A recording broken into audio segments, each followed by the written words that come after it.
Pritchard, and I'm a full-time Confederate antiques dealer. That seems a rather odd title because there aren't many full-time Confederate antiques dealer, but that's what I do. And this Civil War show is one of the largest in the country, and here close to home in Richmond, Virginia, is ideal for me.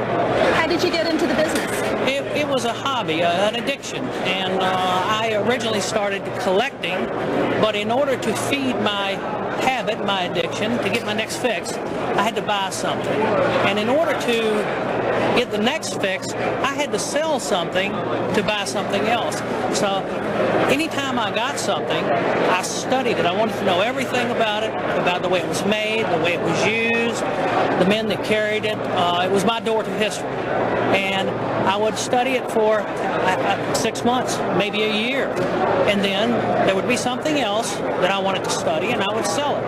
So eventually that process became so fast that I would buy something, study it voraciously for a week or two, and then sell it and buy something else. And that eventually involved into a book, collecting the Confederacy, involved into a website, www.oldsouthantiques.com, and a full-time business where my wife works for me. This is all I do. I am playing at making a living.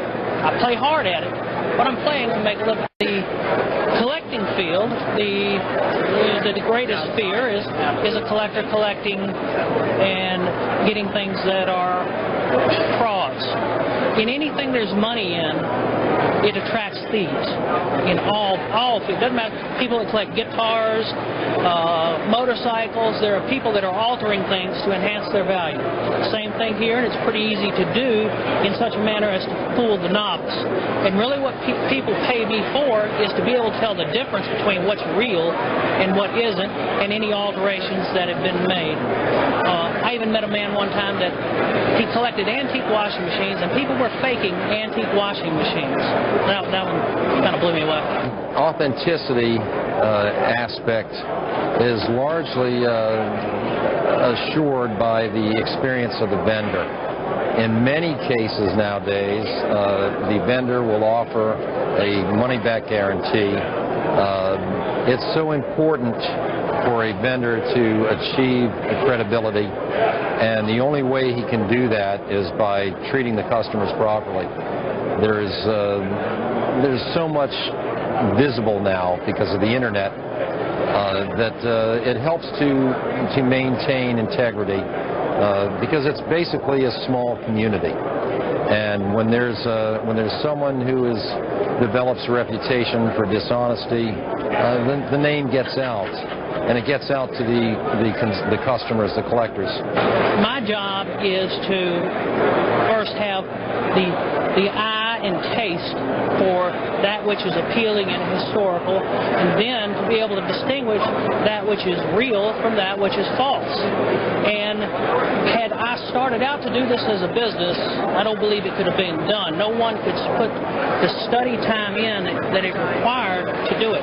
It was a passion, and is a passion with me, to where I literally read about the war and its artifacts and how they were used every day of my life, and have done so for 30 years. This ammunition box is exceptionally rare. You can find ammunition boxes, and you can easily find Yankee ammunition boxes, but this was made at the Richmond Arsenal, and it was packed with 1,000 cartridges, each one wrapped in packs of 10 for the .52 caliber Sharps rifle. It would have been issued to cavalry. As far as we know, only 2 of these boxes exist today. How much is this box for sale? $15,000. Most of the things I deal in are such that the well-experienced collector knows that he has this one time in his whole life to buy it. So unless he outlives whoever bought it, he will never have the opportunity again. So I'm not as affected much by the economy as people that are dealing in common things. Common things, somebody can say, well, I'll buy that, next year when things are better. Well, if someone wants this box, they've either got to buy it now, or they will probably never, in the rest of their whole life, have a chance to buy one. And that would be the same with many of the things on this table. Not all of them. Everything on these tables were was made by the Confederacy or imported by the Confederacy for use or was used by ID to a particular Confederate soldier. It's all where my heart lies, my passion lies, and